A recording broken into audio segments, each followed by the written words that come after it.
that now. Thank you, Karen. Thank you. Thank you.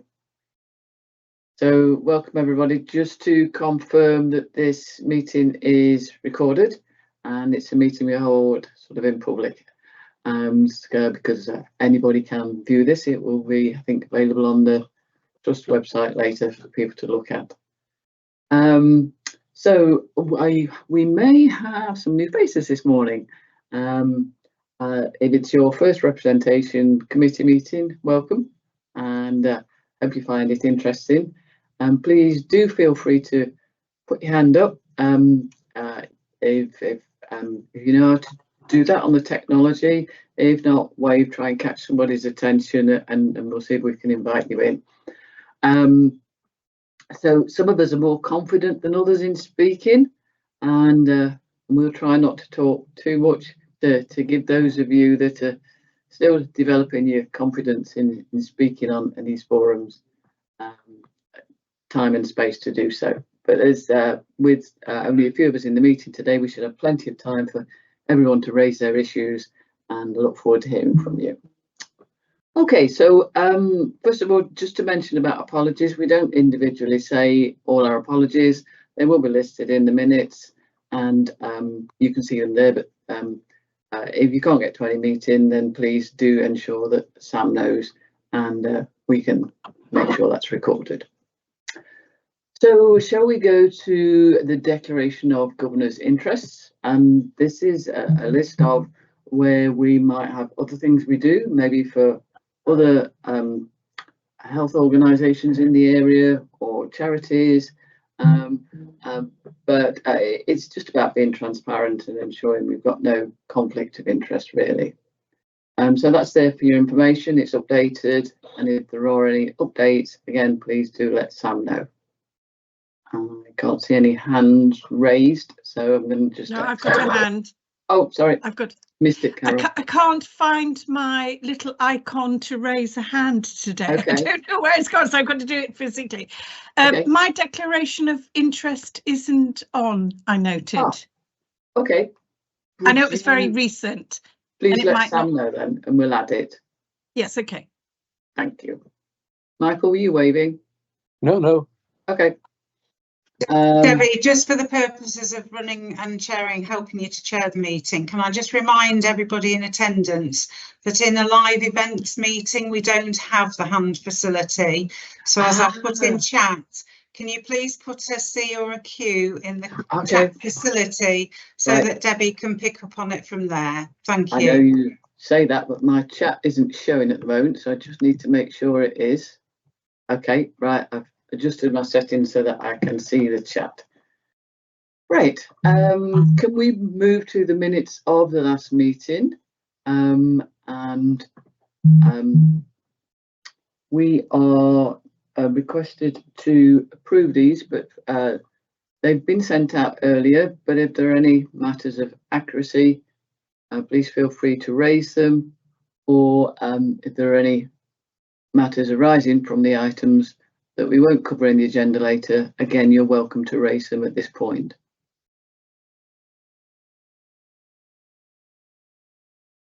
Okay, so there's nothing appearing in the chat, so these are excellent minutes, as they usually are. Thank you very much for everybody that contributes to making them so useful and a good summary of our meeting. I'm going to move it on then to any actions, and we've got those in a separate schedule. If you just want to take a look at that. Can I go to Karen or Sam just to ask if there's anything else to add to this item, please? Hi there. Yeah, there isn't anything to add to it, Debbie. We've just got that one outstanding, which has moved to the next meeting. Okay. Thank you. Then we'll note that and move on to our next item, which is a governor's experience. And I can see a message from Anna saying apologies, she's got internet issues. So we may have to juggle the agenda Can anybody see, has she been able to join the meeting at the moment? It does look to me as though Anna's in the meeting, Debbie, but I don't want to make assumptions. Right. Anna, if you're there, could you please maybe put your camera on and let us know? Or if bandwidth is an issue and you can't get your camera on, if you can speak to us.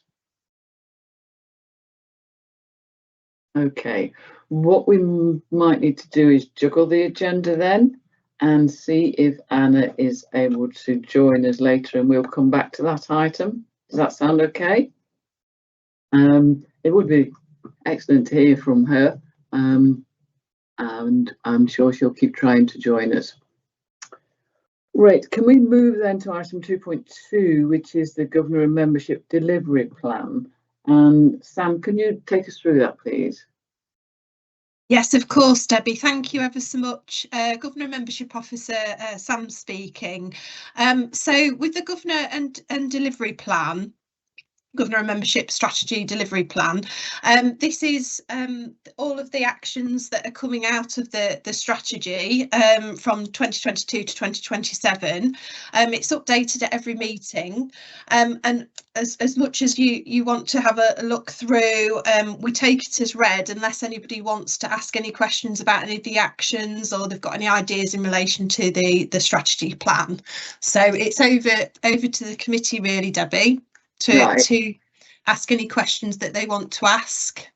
Okay, and I think just to add to what you said, that sometimes we do keep things open and in progress for a long time because it's good to see how things are going, rather than sort of write them off as complete when there's still further progress being made. Yeah, that's right, Debbie. Yeah, it's always useful because then you've got a history of what, you know, that less repetition of what ideas might come back through. Yeah. So Sam, how can governors input to this more? So it's looking at each of the objectives really as they are separately and as they come together, and it is looking at it before the meeting and thinking, you know, is there anything that governors are actually doing activity wise that can be reported in a little bit more, I think, because I think governors are actually doing the, you know, this work, you know, but it's if they want me to add anything in to record it, or even if they want to put any ideas in so that we can implement them to cover off the strategy objectives, if that makes sense. Thank you. Karen, can you sort of see that you'd like to make a comment on this, please? Thank you, Debbie. Karen Scott, Head of Corporate Governance. It was just in relation to some of the dates, Sam, and I've no doubt that you will be ensuring that perhaps more current updates are provided against some of those.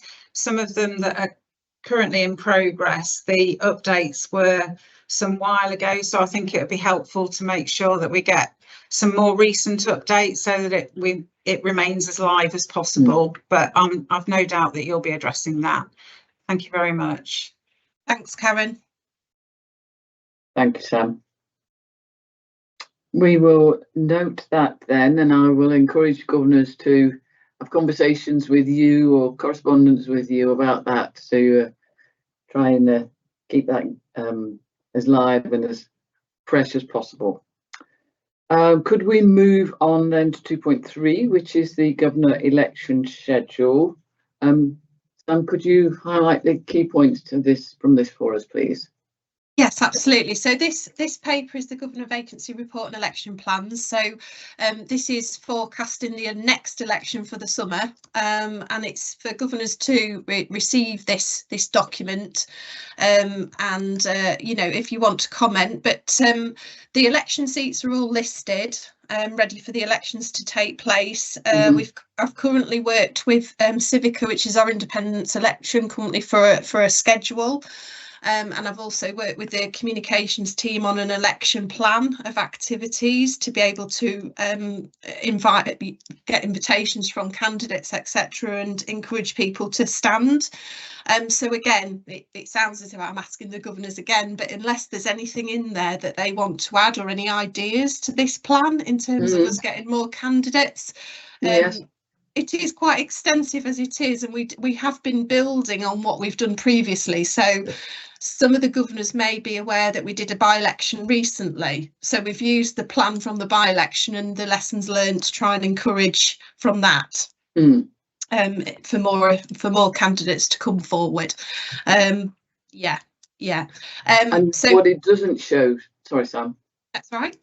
And what it doesn't show is the conversations we've had about how we can go the extra mile to try and recruit to the service user vacancies on the Council of Governors, and the Trust has done some work on that.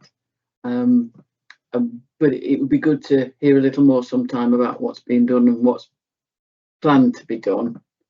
Can I come back to you if there's anything on that, because I can see that Carol would like to comment.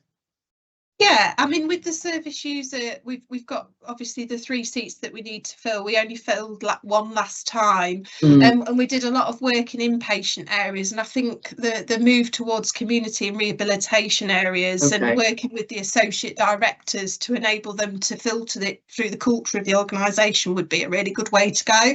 And they did help us last time. It was just unfortunate that we had a few that were ineligible and decided not to stand in the end. So it's kind of working with key people within the organisation.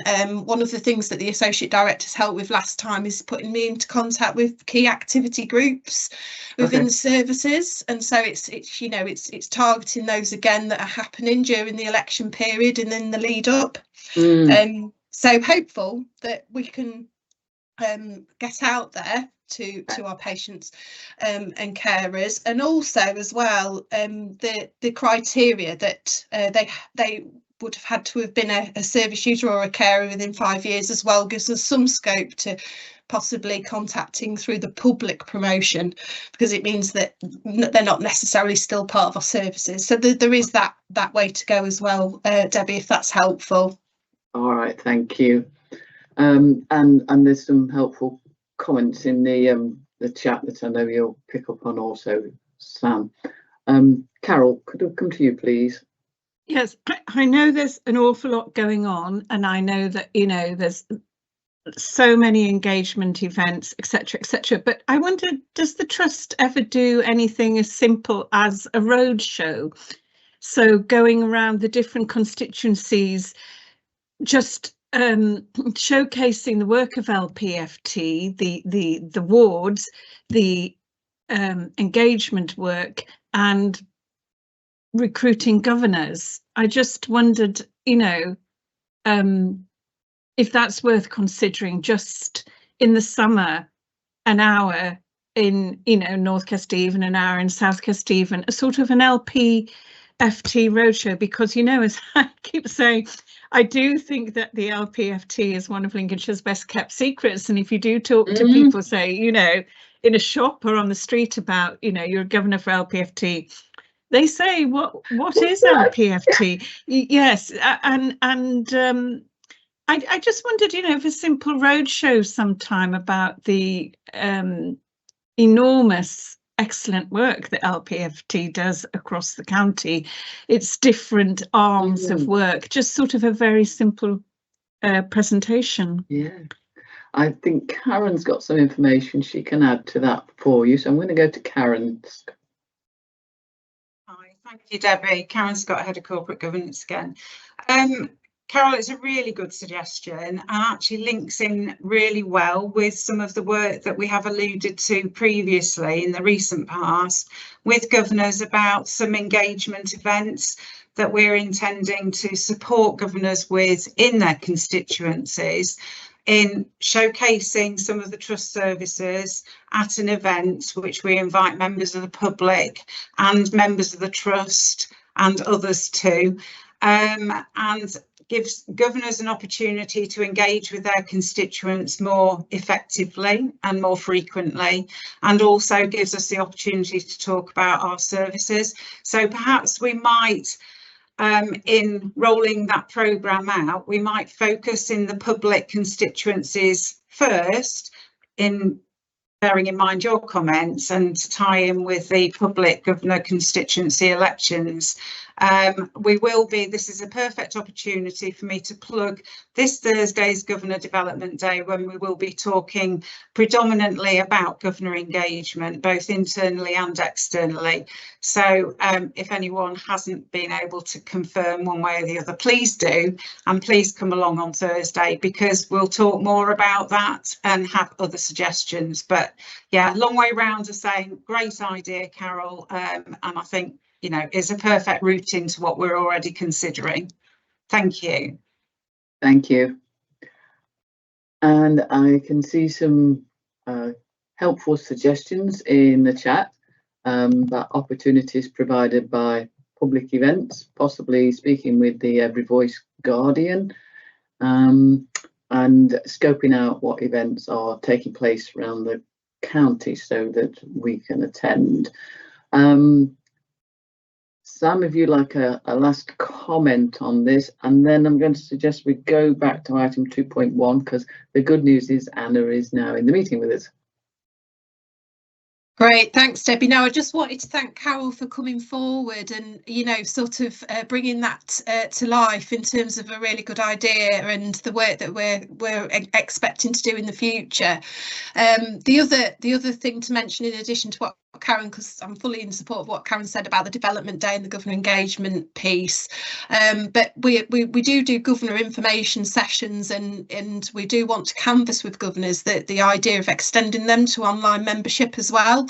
So, you know, it's sort of opening the channels up of communication to engage with the membership more, so that they are aware of governor info sessions and our services. So I just wanted to add that in, Debbie. Thank you. Thank you very much, Sam. Thank you. Right, I'm going to go back to 2.1 then in a minute, and invite Anna to join us and talk to us about her experience as becoming a staff governor. All of us in our constituencies have different challenges, and perhaps people don't understand our role and what we're doing. And I know from speaking with somebody recently that actually being a staff governor brings its own challenges, with people maybe not understanding the role, bending your ear about anything and everything. But anyway, look forward to hearing from us. Tell us what it's like from your perspective and your experience of being a staff governor, Anna, please. Thank you very much, and apologies again about the internet issues. Always happens at this kind of moment, doesn't it? But yes, I am Anna Iosifescu, and I'm very grateful to be given the opportunity to speak today about my experience as a governor, so thank you very much for that. And I thought it would be easier to talk instead of having a boring presentation pull up as well. So I am the staff governor for specialist services. I am currently working as a key worker within the CYP Key Worker Service, supporting service users who are autistic or have learning disabilities and their families as well, and the whole network around them. I've very recently become a governor. I was elected in post at the end of February, so not been here for very long, but I've already found it really engaging and really interesting to be a governor. And I think you were talking about the process as well and engagement. I think I was not aware before I applied exactly what the role of governor was. I was just interested in knowing more and wanting to find out more. So I think it's definitely been a very eye-opening experience to be a governor and to be part of this process as well. The process of applying for governor was a lot easier than I expected as well. And it was very clearly described, and it was easy to find where to apply for it as well. I think people might find it daunting to go for the membership process to apply. I think it was very easy. Perhaps just the idea of it can perhaps terrify some people sometimes. And I was always interested in knowing more and finding out what was out there and why we have certain resources, why we don't have certain resources. I was always interested in the process of things. So I found that's what I wanted to become, a staff governor, to find out more and be able to be part of the discussions around this with everyone else. And I think being from perhaps younger age group than is expected of governors, perhaps. I think it's very, very important to be able to showcase this to the younger staff as well, especially with members of the public as well, because a lot of the people that I work with, they are young people and children. But I think it's very important to be able to broadcast this and the role itself to a lot more people out there, especially with those that are neurodiverse. I think perhaps it might seem daunting as well, perhaps just something I wonder, it might seem daunting sometimes perhaps as well with the language of being a governor, and it just seems like the language might scare some people off because of that and what that might entail. And I think it could be perhaps useful as well to make easy read information with the information we have as well for those that might have learning disabilities or even learning difficulties. Just thought as well. And I know especially easy read information has worked a lot with the patients I work with that are autistic as well, because a lot of information, for example, on the websites, just having a lot of writing on can be quite difficult for them to read, especially if there's just so much information taken as well. It might be hard for them to process. So I wonder if doing some kind of a booklet with easy reading information, but also just little pages that have less information, than just splitting the information up a bit more in a way. Just throwing some ideas I thought that we use. Because we adapt our own resources as well. I've made folders of resources for patients from my previous role as well, because I used to work with the Transforming Care Liaison team prior to my role in Key Workers, where I worked in Transforming Care, the crisis offices of Transforming Care. So it definitely rose the importance of making the information accessible and making everything accessible as well. And I think I attended the governors and directors meeting as well, and it was really, really welcoming and really nice to be part of that meeting as well. And I think it's important to showcase that as well to potential members of the public and governors, just how welcoming everyone really is, because I felt comfortable to speak up in my first meeting as well. I felt the atmosphere there was really nice as well, and I could see that everyone really cared.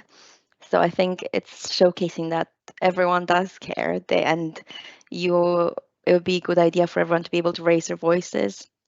As a key worker, that's what we do a lot with families and patients. We help them raise their voice, and we make sure that their voice is listened to. So I think it's part. I have a lot of passion for doing that as well. So I'm definitely also happy to always help out with those kind of ideas as well, and how we can make it more accessible for neurodiverse people as well, just because there are a lot of patients, especially in patients that might be neurodiverse as well. And I know perhaps we've advertised this in patient settings as well, but I think a lot of the patients that I've worked with, because I did work with inpatients as well, and do currently sometimes work with inpatients as well, it's about if they're in a mental health ward as well, it can be quite challenging for them to be able to engage in the process of being a member or anything like that, just because of the environment they're in as well. But I really think once they go for a discharge process, they're in the community and they're perhaps more stable as well. I really do think they would be really, really good to be able to share their experiences and being able to just be part of this as well, because I know so many of them would want to be able to share their story and their voices. And I am definitely going to be working on just letting a lot more people know about this through my work as well, because it's very important to get everyone's voices and their families. I'm sure there's a lot of families out there that would love to share their voices as well and their stories.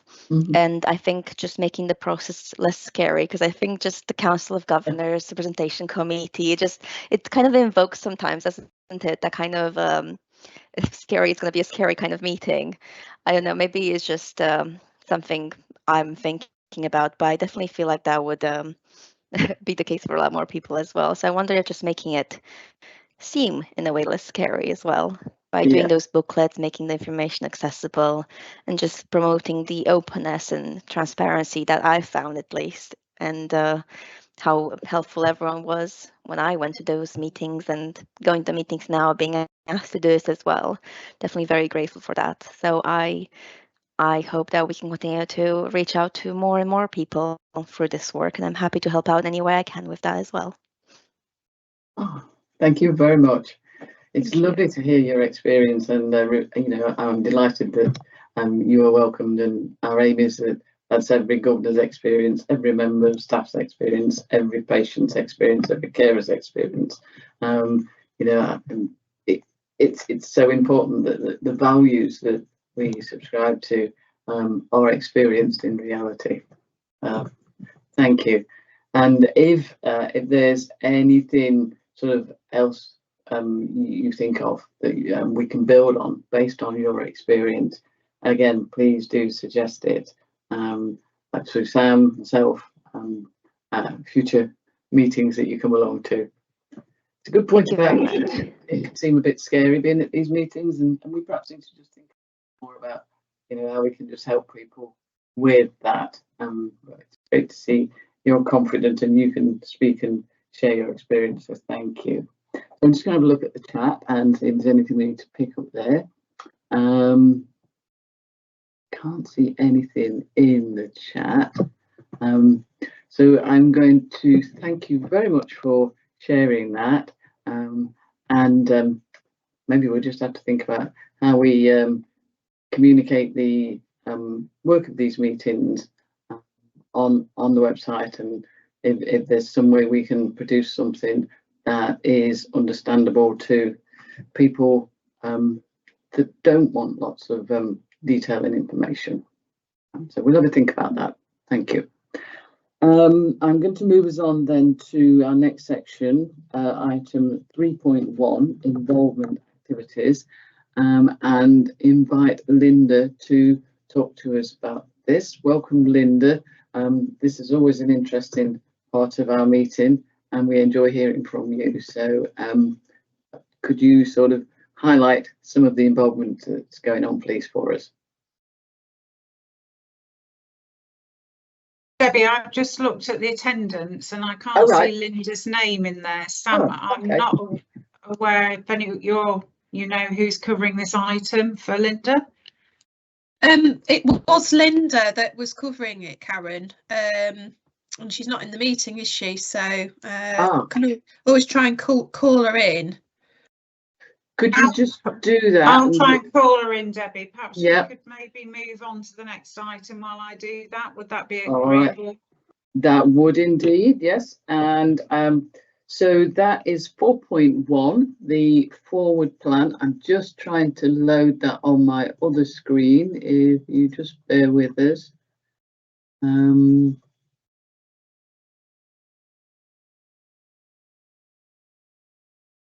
I don't know how to get the forward plan on the screen for people to see. Is that something you can do, Sam? Yes, or I can just talk through it, Debbie, whichever. Would you do that for us then, please? I'm just trying to get the paper up myself. Forward plan, found it. Okay. Okay.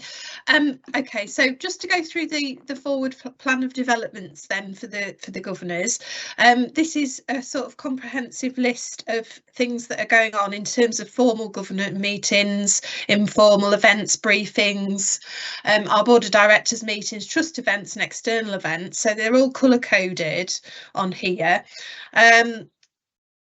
There's a number of things that are happening in terms of our Q&A briefings with directors and our associate non-executive directors at the moment. All of those have been invited to the governors, and we're getting a really good attendance for those. And they're just informal sessions of getting for the purposes of new governors on the committee. They're just there for background information on and getting each of the governors and the directors to know each other a bit better. They can ask a series of questions as well. So they're hourly sessions that happen in the evening, and they are proving really well attended and useful. As Karen alluded to just a bit ago, we've got the Governors Development Day as well on Thursday, so we're still encouraging governors to let us know about those.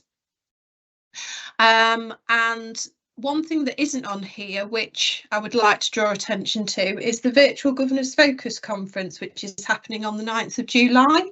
I've got one person that's come forward, one governor, but there is 4 places left. So if anybody's interested in that, and that provides a networking opportunity through our NHS provider Govern Well programme. So if anybody wants to put in chat that they're interested, I can contact them at the meeting, or I can answer any questions on this one, on this meeting. Thank you. Okay, I can see that some people are expressing an interest in the chat, so that's really good.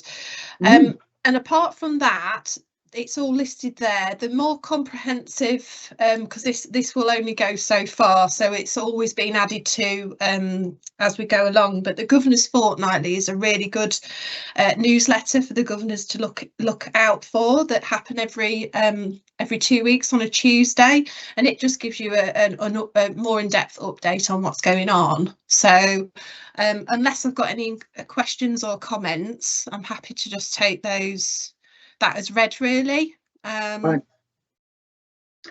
can't see any comments. I'm glad that you've got some expressions of interest. I'll check my diary as well and get back to you, Sam, on that. Thank you.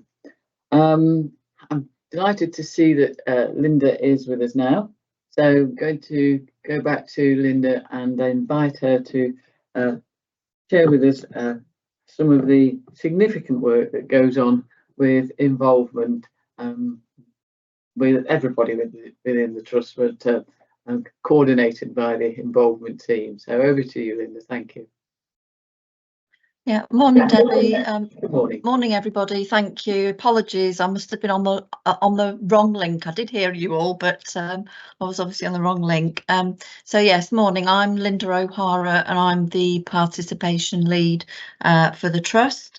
And just really following on from the report that you've all received, I just wanted to give you a selection of some of the projects that we are currently supporting. So one of our long-term projects is supporting our Building Together focus group, which is supporting the Eradication of Dormitories programme.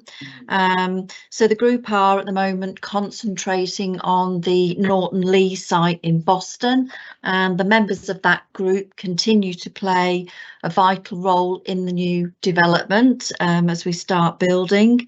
We are planning a public event on the 29th of May at St Thomas's Church Hall in Boston. So if any of you are around at that point, it would be lovely to see you.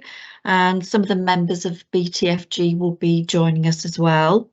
And the event just gives an opportunity to speak to local people and update them on what's currently happening with the development of the build.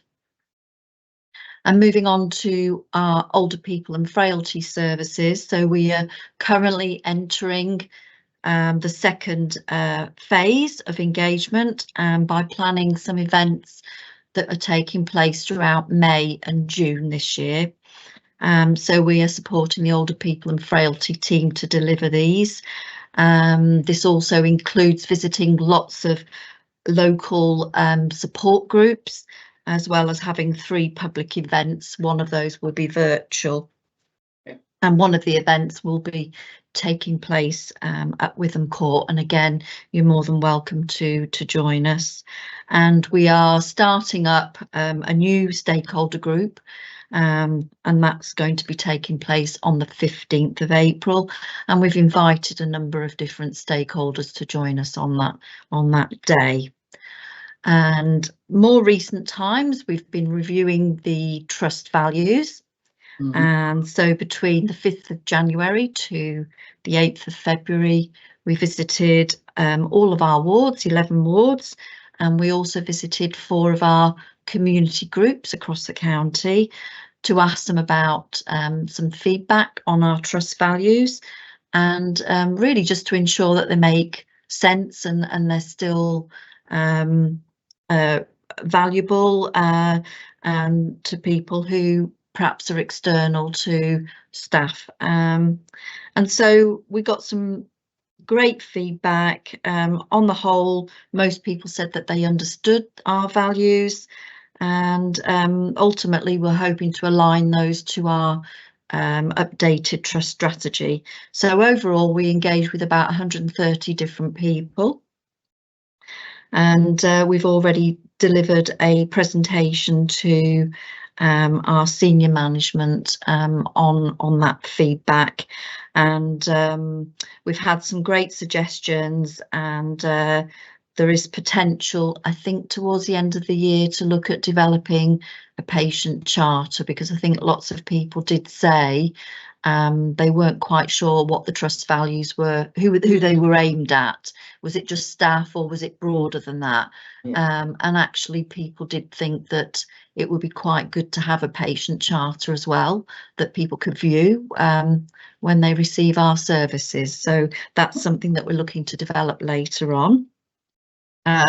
Another group that's I suppose a recent addition to the ones that we're supporting is the Right Care, Right Person focus group. So we've got people with lived experience on that group, and that's actually set up to help inform a working partnership between LPFT, Lincolnshire Police, East Midlands Ambulance Service and local authorities to identify how we implement the Right Care, Right Person approach to meet the needs of the local population.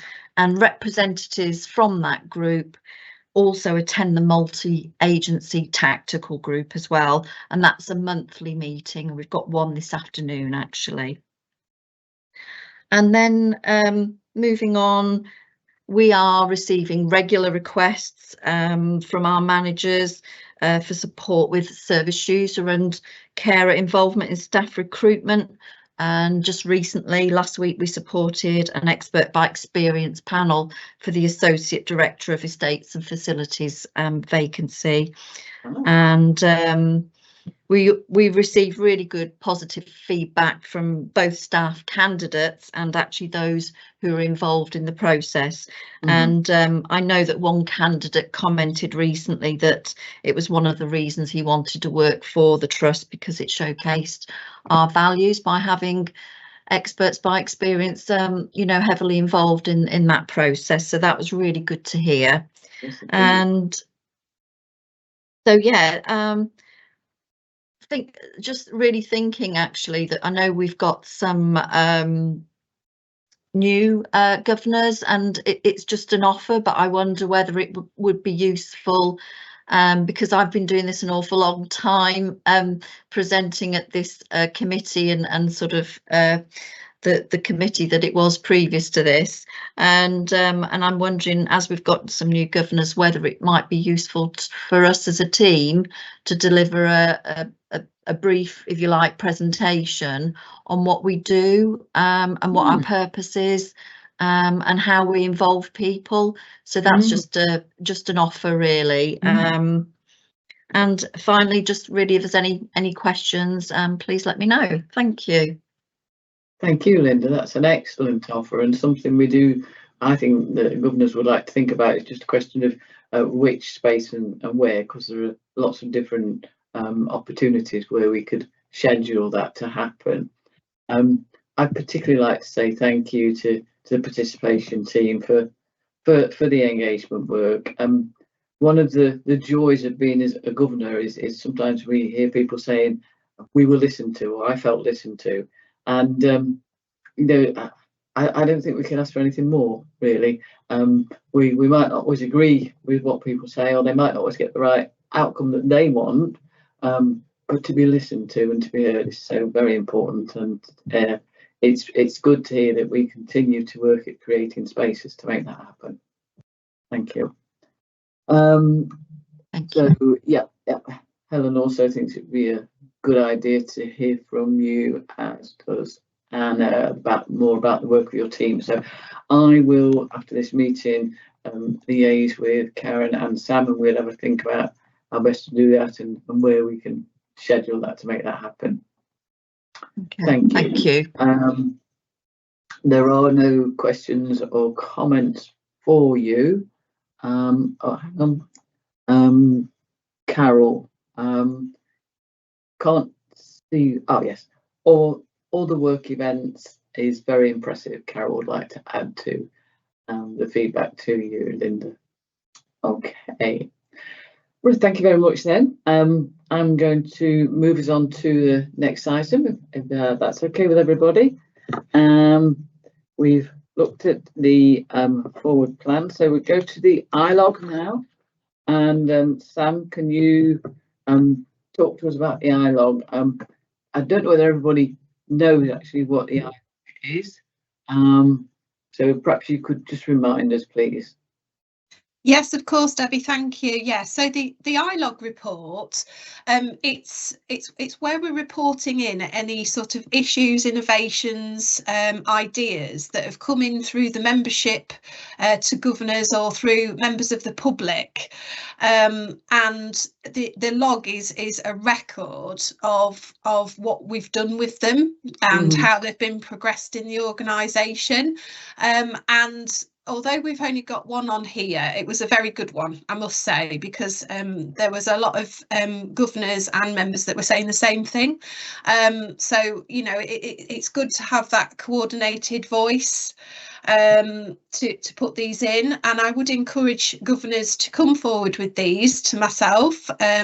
And there's ways of you doing that. So in terms of the membership contacting governors, they can contact you online through your website profiles. When you're out at events, you might get members of the public or members come up to you, in which you can log on an offline form. So there's various different ways in which you can log about ideas and issues, and we usually take sort of basic information and give it a reference number. So in terms of what governor took the issue, the date in which it was taken, the nature of the issue or the idea, and then the outcome that's expected from people. And I'd say the outcome that's expected from people is really important, so that we can direct their expectations of what goes back. So I work with governors to be able to process those and the rest of the organisation. So it may mean that I'm contacting heads of service to try and get a response from them about an issue or an idea. Or it may be that it's a discussion at board level. So there could be a number of different routes in which these take, but I'd encourage governors to come forward having had those conversations with these, so that we can keep that conversation going with members of the public and membership. Okay. Yeah. Thank you very much, Sam. So just to clarify, if I'm a new governor, kind of, and I'm not sure about whether or not to put something as an iLog, I can pick up the phone, have a chat with you, and we can work together what's the best way to respond to it.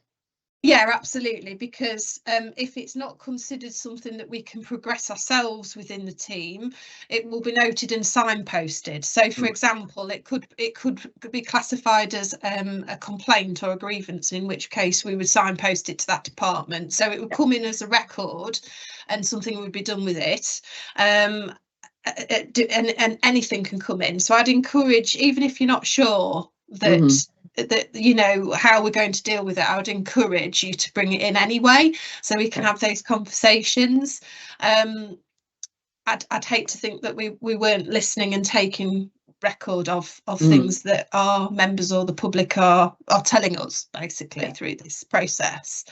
And in terms of the guidance for this process, that's on the Governor's Fortnightly as well, in the useful documents, so you can always refer to the guidance of how to do that. But in essence, what I've explained is what we do. Okay, that's good. Thank you very much, Sam. Right. Welcome. And Bex has helpfully mentioned there's also a form we can use to send the information for an iLog as well. Right, I'm going to move us on then to item 6.1, which is the Draft Council of Governors agenda. Karen, can you talk us through that? What do you want from governors? Is it for information or a decision? I can't remember. Thank you, Debbie. Karen Scott, Head of Corporate Governance. So this is the draft of the next Council of Governors meeting agenda, as stated. It is for information, Debbie, although if governors do have any comments or see anything that they think is missing from that agenda or would like to discuss as a potential addition to it, then obviously they're more than welcome to have a conversation with myself or Sam. However, it is here just to say this is the current draft. It may be that there might be slight amendments in advance of the meeting. However, given it's only a couple of weeks away, that's not particularly likely at this stage. So yeah, just for information, Debbie. And can I say I welcome the efforts that have been made to sort of the agenda to help it be useful for governors, and also the way items are presented as well. The Trust continues to accept our feedback on things and from our perspective improve sort of how things are presented for us to be able to fulfil our role as governors. So thank you. Thanks, Debbie.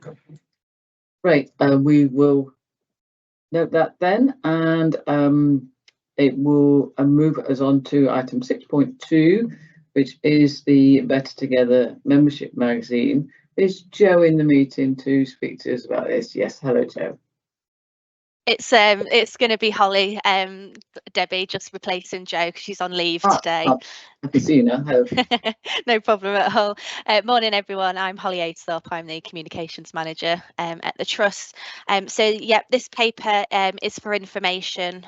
So, as you can see, we've been doing an ongoing review for the Trust in terms of looking at how we can be more efficient and effective in terms of the resources that we use, whilst also keeping a balance in terms of maintaining that regular communication with our members.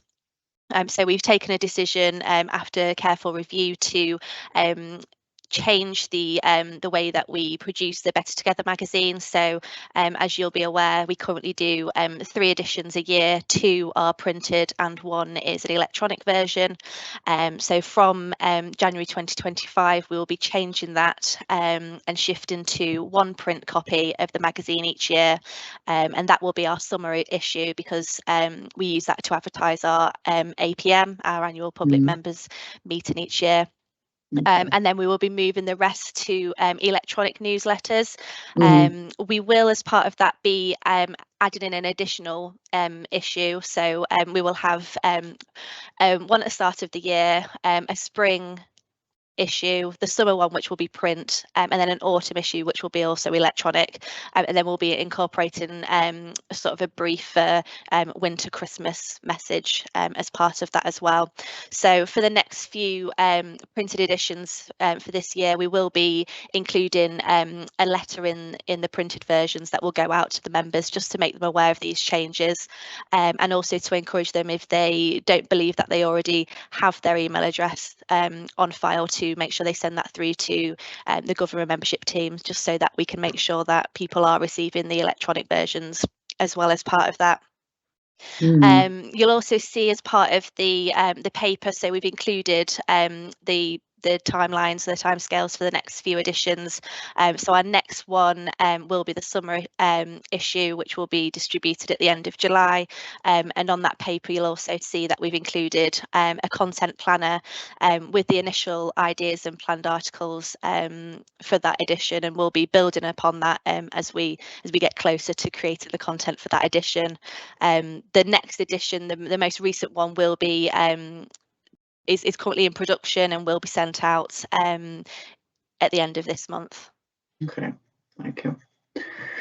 So just difficult for me to say, but and ultimately it's a Trust decision, I guess, about printing and electronic copies, and I do understand, but I have a little bit of a heart sink moment when I hear that you've reducing the number of printed issues of the newsletter.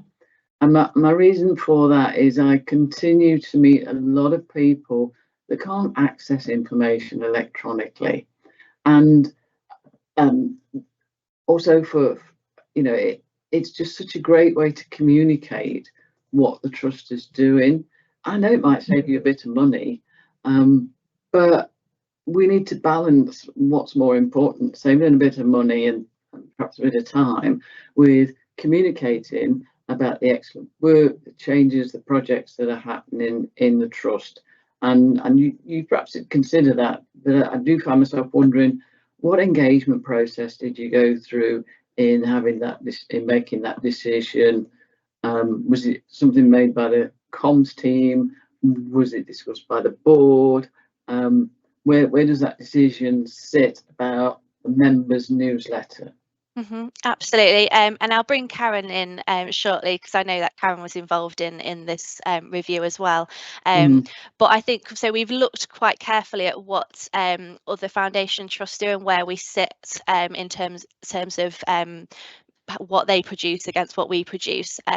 The majority of foundation trusts are actually now all moved to complete electronic, so the majority don't actually produce any printed membership magazines at all. They publish them all on their website, and they email them out to the members.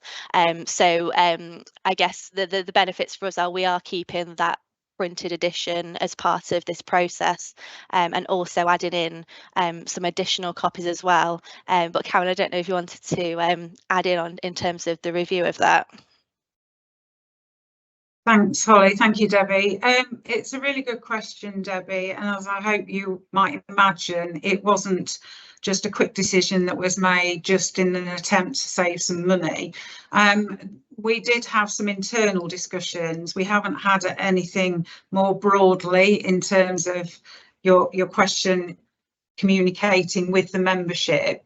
However, we have been for a number of years now doing and making every effort we can to communicate to members that wherever possible we do need to have, or it would be preferable to have, an email address. If I were to tell you the number of printed copies that are returned to sender when these hard copies are sent out in the post to those that we don't have email addresses for, I can't obviously on the spot give you the numbers and how that correlates with the number of members we have on file without an email address, but it is significant.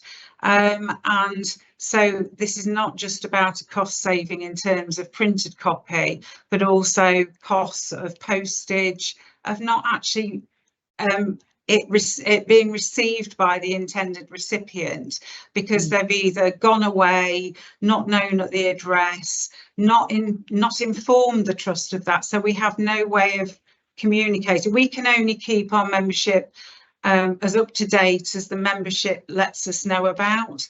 So I think also bearing in mind Holly's very valid comments that we did do some benchmarking with other foundation trusts across the country, and I think we're slightly more in favour, working in favour and with the membership still, in terms of still intending to provide a printed copy, and it will be a bumper edition.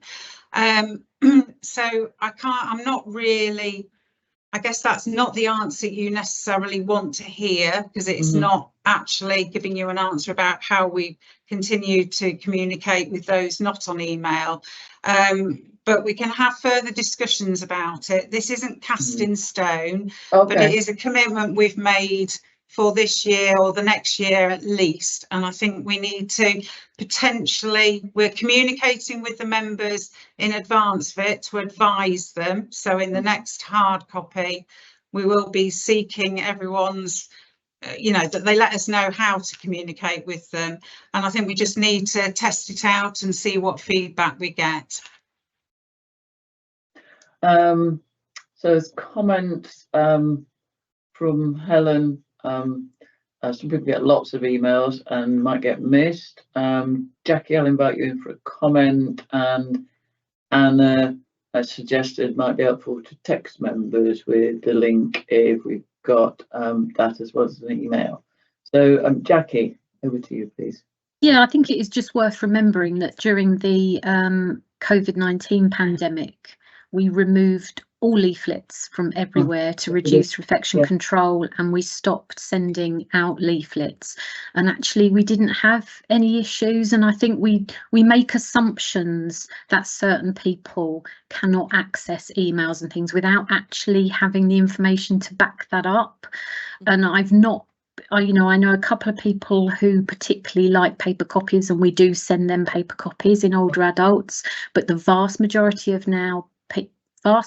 people now, because of the COVID-19 pandemic, had to become a bit more computer savvy and had to use MS Teams and video links and WhatsApp and all that. So I think there is a danger that we assume people can't use the internet when actually perhaps they can. And I do think we need to, because we're not just talking, when we're talking about leaflets and things, we're not just talking about the members magazine. We produce as a trust a huge amount of paper, and we have to consider all pieces of paper and how necessary they are to print and post. So yeah, just wanted to add that in. Thanks, Jackie, good to hear from you. Sam and then Holly got comments. Hi, yeah. So I just wanted to come in on Anna's comment. I've put a thumbs up on that because actually that's a really good idea that I can investigate. We've got Click Email on our membership system. We've got Click Text. Now, what I could do is ask the question about whether Click Text is included in the contract for the membership database, and in which case there won't be any extra cost. And then we can review and explore that idea. But thanks, Anna. I think that, because actually I find that texts even work with the governors better than emails do. So we'll explore that. So thank you to Anna for putting that in. We'll have a look at that and see what we can do with it. Yeah, okay, thank you. Holly, you've got a comment. Yeah, it was just to go back to build on Jackie's point, really, and just to give a bit of reassurance. So obviously, all of the electronic versions that we do of the Better Together magazine do get uploaded as pages onto our website. And all of the pages on our website, we have the functionality where we're able to print the pages. And also, we've got additional accessibility tools on there, including being able to translate pages as well. So it does give us the opportunity to build on who were captured in terms of our membership, and if people did request that they wanted a physical copy, there is that ability to actually print the pages off and share them. So it's not a complete eradication. Yeah, okay, good, thank you. It was particularly something I've been thinking about because I'm helping somebody who hasn't got an email address actually. So that they are particularly struggling. Right. Thank you very much then. Useful discussion. I again think that's one of the values of this forum, that we can all raise issues, even if they perhaps feel a little bit uncomfortable, to ensure that we know that everything's being thought about as much as possible and considered when decisions and changes are made. So thank you for that. I think that's our last item, because although we've got any other business, haven't been notified of any other business. We do have time if there's anything relevant that we haven't covered. I'll just check. Comment, Carol. I just wanted to say I've been making a huge effort to watch the board of director meetings recently. All right. And I have found them absolutely fascinating, incredibly informative and engaging. And I actually think, as a governor, they are essential because they really inform you of, the business of the committees across LPFT, and from the governor's point of view, how the NEDs work, because most of them are chairing these committees, and it is quite mind-blowing watching these meetings. From the meeting that happened earlier this week, I actually have some follow-up questions. And where would be the best place to put those questions? Either in an email to the chair, or in the Council of Governors representation, the Council of Governors meetings. I have 3 questions that, just for my own knowledge, I'd like to ask. That's difficult to know without knowing the subject of the questions. Well, Kevin, yes. as Chair of the Council of Governors, could you offer some advice on that, please? So again, it depends on the questions, Carol, but in terms of formal governance, then you should ask them at the Council of Governors meeting, because the Board of Directors minutes are there for information and to allow you to ask any questions. It would be helpful, though, from the Chair's perspective, to have those questions in advance. So by all means, email them either to me or to Karen in advance of the next Council of Governors meeting, and I'll make sure that we can answer them at the meeting. Is that okay? Yes, that's great. Yes. If I could add to that, it works okay for the timing this time. What we don't want is governors waiting 3 months to ask a question. No, quite so. If they've got something. So what's the best route, do you think? I mean, I would initially contact Sam or Karen, but do you have any other thoughts on that, Kevin? Well, I think there's a couple of issues here, Debbie. It depends. We're answering the question kind of hypothetically, which is never that helpful. I think so. It depends on the nature of the question. I think if the question is a really important one, and we therefore want it on the record, doing it through the council meeting is the right approach, even if there is that delay. If it's something that is, pressing, then I'm always happy to get emails from anybody about anything. So if Carol were to feel hypothetically that this was a really important issue that she wanted a pressing answer to, then I'm quite happy to receive an email on it, and then perhaps ask the question again at the Council of Governors, just making the point that it's already been answered, just so that we've got it on the record.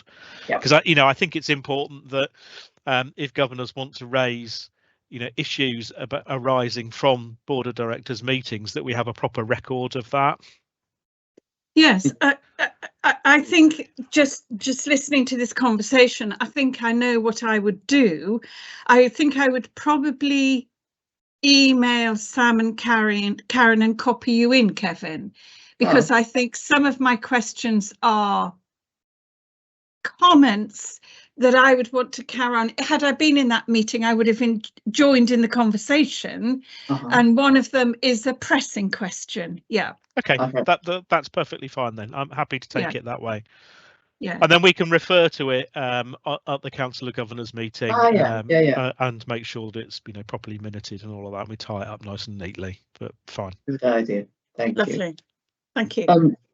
Thank you. And then I just don't want to lose a comment from Bex about for long meetings, can we schedule in a comfort break?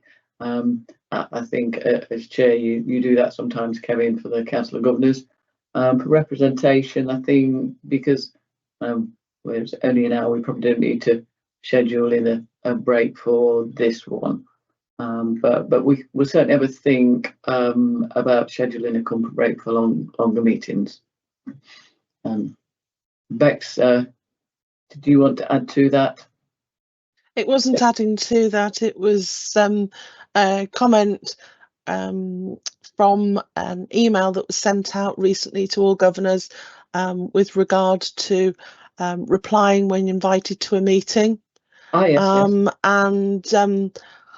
noting that people may have read this email, but they're still not responding in good time to meetings coming up.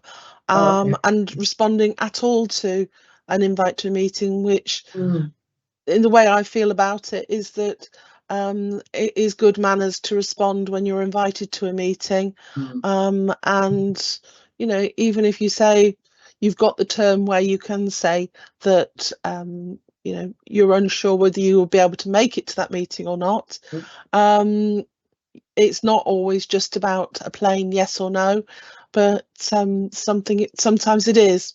And I would encourage all governors and remind governors that it is good manners to respond to a meeting invite. Yeah. And that's not me being grumpy on a Monday morning. No, it's not. No, it's a good point, Bex. Thank you. And Sam, we've seen the information that Sam sent out on that, which was helpful. Sometimes it can just be a skills issue, and people not realising that they need to click on the yes or the no or the maybe. But yeah. Okay.